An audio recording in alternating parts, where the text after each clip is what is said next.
Hey, it is day 53, day 53. Welcome to the Iron Sharp Fitness Devotional and Workout. Man, this is like, after today, we're like 7 days away from completing the 60-day challenge. That's crazy. I mean, crazy. Oh, man. And we're just moving through it. We're getting in workouts, we're getting time in the Word, we're getting in time in prayer, we're eating right, we're drinking the right amount of ounces of water, we're taking care of ourselves mentally, emotionally, physically, spiritually, and if you want, you can even do so economically, and we can do so socially if we just follow the Word of God. Those things will happen, and which is pretty cool to think about. But we're looking at this one word. It's called words today. We're looking at words. How powerful are words? When was the last time you sought out good advice, and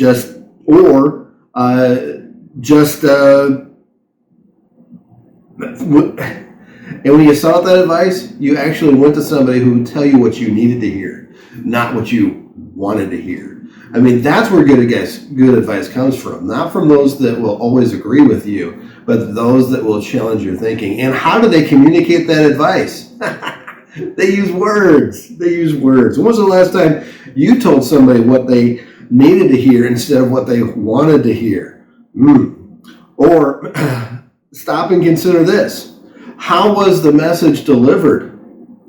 Either to you or from you? When was it delivered? When was it delivered? How was it delivered? By whom delivered it? What were the results? I mean, think about that for a moment. Words are powerful. Proverbs 25:11 says this.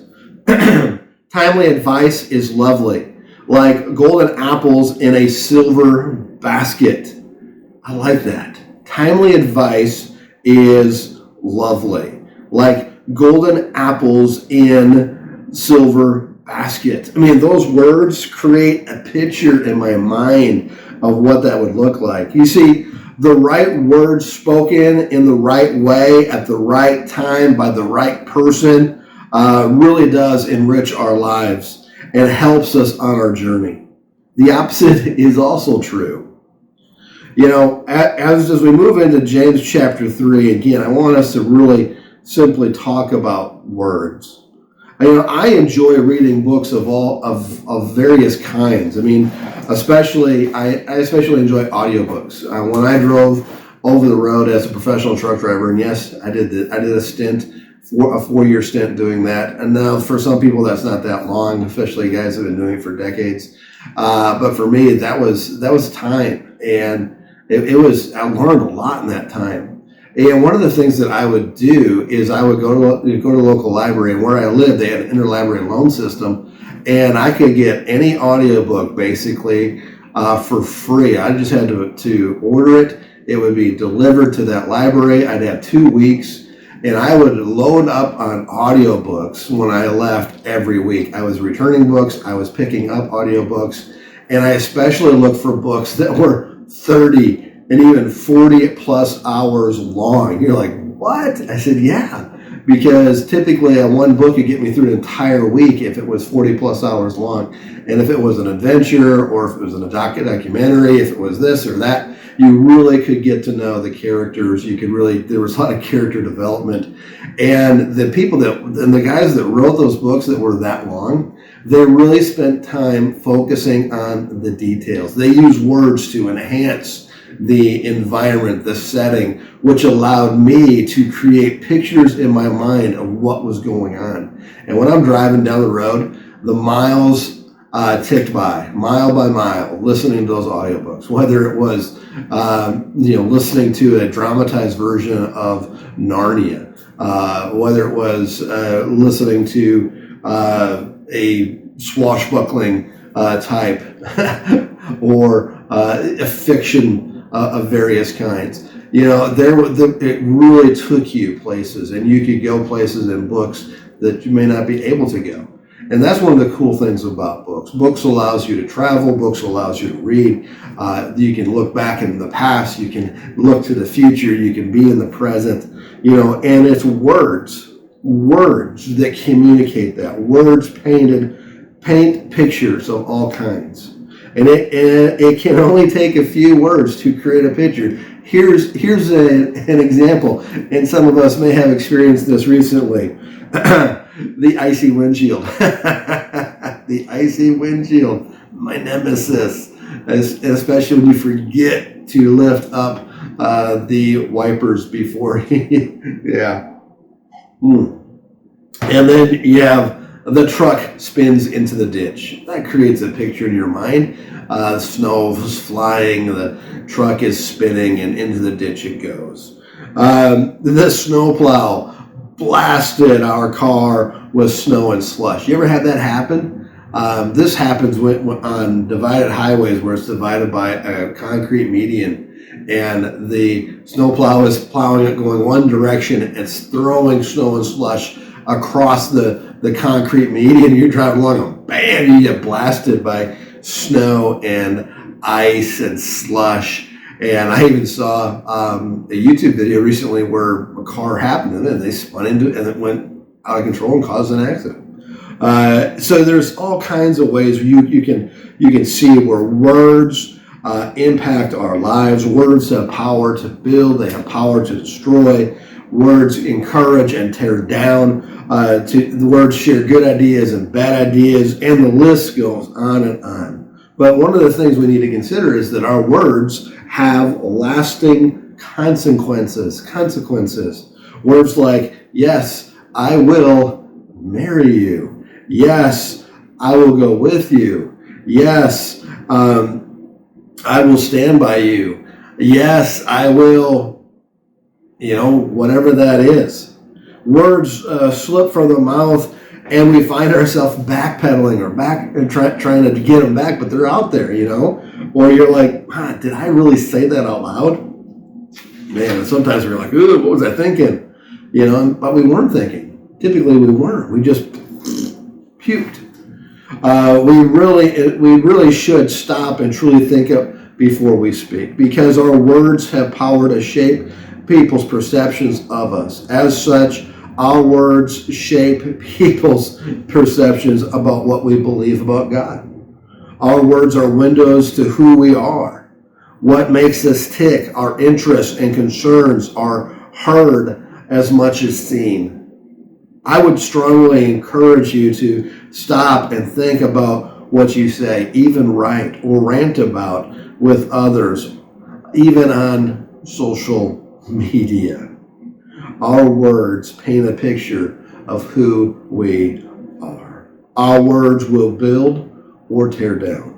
Our words will glorify God or drag him through the streets before others.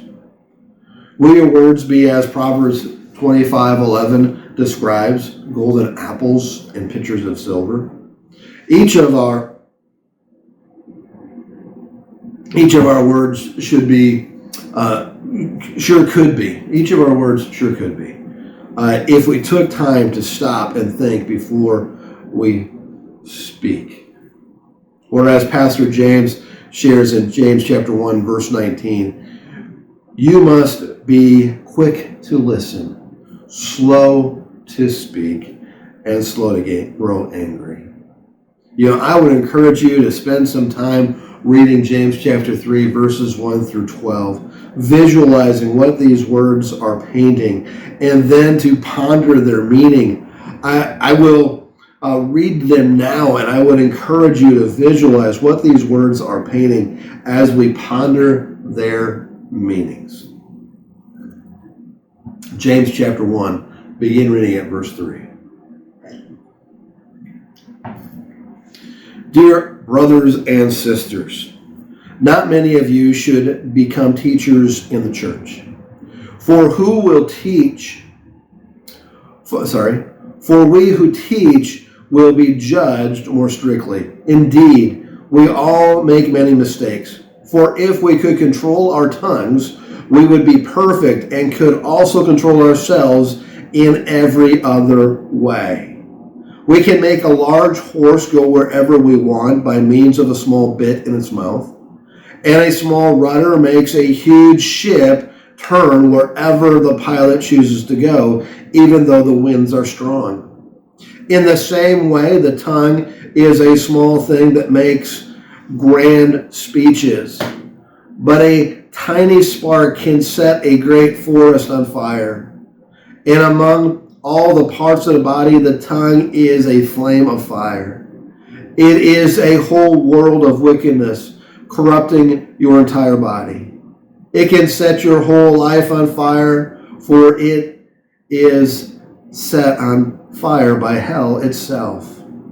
People can tame all kinds of animals, birds, reptiles, and fish, but no one can tame the tongue. It is restless and evil, full of deadly poisons. Sometimes it praises our Lord and Father, and sometimes it curses those who have been made in the image of God. And so blessing and cursing come pouring out of the same mouth. Surely, my brothers and sisters, this is not right. Does a spring of water bubble out with both fresh water and bitter water? Does a fig tree produce olives or a grapevine produce figs? No. And you cannot draw fresh water from a salty spring. So, what did you visualize? What stood out to you? Besides my poor reading abilities. What aspects will you ponder? So, what did you visualize? What stood out to you? What aspects of this passage will you ponder? Hey, for further study, I'd encourage you to ponder James chapter 3, verses 1 through 12. James chapter 1, verse 19. And as usual, just read the whole book of James once a day. Hey, that's it for our devotional. Let's head on over to the workout board. Hey, it is day 53. Day 53. Man, I'm excited. I really am. So here's what we're doing today. We got Devo on words. What do your words say about you? Don't forget to hit your daily process. 25 minutes Bible reading, 25 minutes of prayer, 8 hours of rest. Hit your hydration goal. Half your body weight plus 10-20% in ounces of water. And your calorie goals, whatever that is for you. And then do at least one 30-minute workout. So I did a 20-minute workout this morning. Now I'm going to be hitting this workout as I'm doing this video. So we're doing 5 to 10-minute warm up, some stretching, some activity, getting the blood flowing, jumping jacks, push, jump rope, stuff like that. You can go for a jog, cardio equipment, and go from there. So then we're going to be doing band push-ups and standing band press. So we're going to be doing a combo exercise there. So we're going to move from the band push-ups right into a band standing press.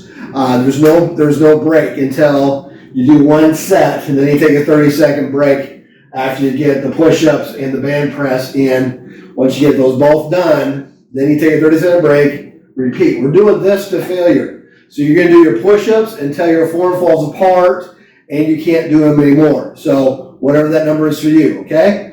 And so you should probably fail anywhere between 10 to 20 push-ups using the bands. And seeing as how we've been doing this now, hopefully for 53 days, you should be able to do push-ups from your toes. So that'll be the goal. Push-ups on the floor from your toes and going from there. And then right to the standing press. 5 sets to failure, and then we're going to go to the band chest fly. So we'll be doing some chest flies with bands. And then from there, we're going to do shoulder press. So we're going to be pressing straight to the sky right there. And then we're going to do an internal rotation. So we're going to have the band tension out there, pulling it in. And then we're going to have external rotation where the band tension is this direction, we're pulling it out right there. So we got internals, and then we have external rotation. So internal rotation, external rotation, hitting both sides back and forth. No breaks needed here because you go from one arm to the other. And so, boom. So get on this band push-up, over the top, over your shoulder blades, right here, hands to the floor, on your toes, and down, back up, down, back up. And then you go right into, I'm going to do it from my knees, but you do it from your feet, standing, and go right here. Boom. And let's say you need more weight.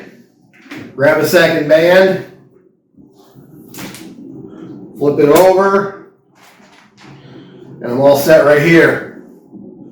Right from the push-up to the standing band press. I'm doing it from my knees, but you can do it standing as well. You can do it from your knees, right here. You should hit failure between 20 and 30 reps, okay? All right, band chest fly. So for the band chest fly, two different ways of doing this. I can do two bands, well, one on one up right here, one up right there, or I'm going to use just one. So typically, if we're doing this at home, we're not going to have access to a power rack unless you have one. So I'm basically going to take it, put it here, right there, coming here, getting into it. So I'm in this position, bringing it right there, hands together, right there, band, chest, fly. And if you want another one, you need more weight, grab two.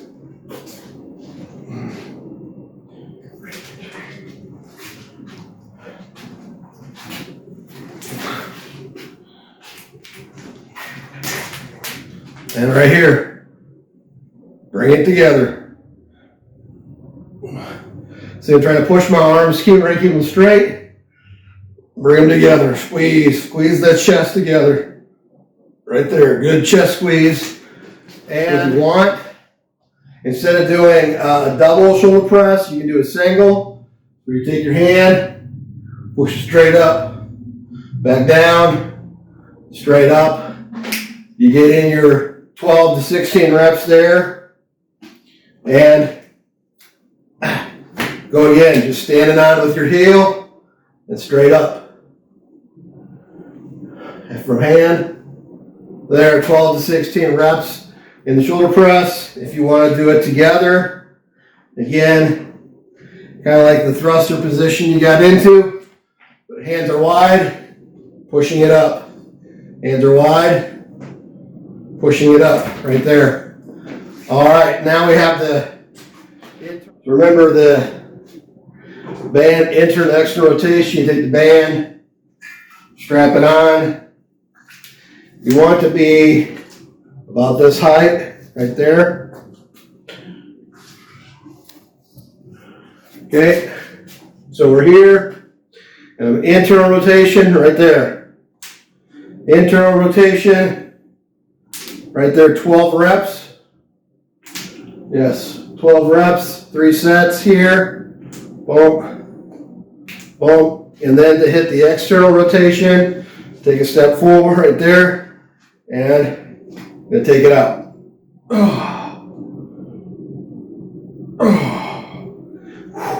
Should probably be a little bit one band down from this because this is heavy. So right here. Internal, this one can handle it. This is a little bit too heavy. I gotta go to a lighter band. So, lighter band, right here, and external rotation, much better. And if that's still too heavy, singling it up. Because this one's busted. Which is nice to have a busted band for stuff like this. External rotation. All right, hey. So you got your band press, your band push-up, and standing press, superset. Then you have your chest, 5 sets of failure. Then you have your band chest fly right here. 4 sets, 12 to 16 reps in a set, 30-second break in between. Then we have our shoulder press, whether you do it a single or a double, completely up to you. I like doing it single. So 4 sets of that, 12 to 16 reps. And then we just looked at the band internal rotation, 3 sets, 12 reps, and then the external rotation, 3 sets, 12 reps as well. Hey, that's it for now. You got this.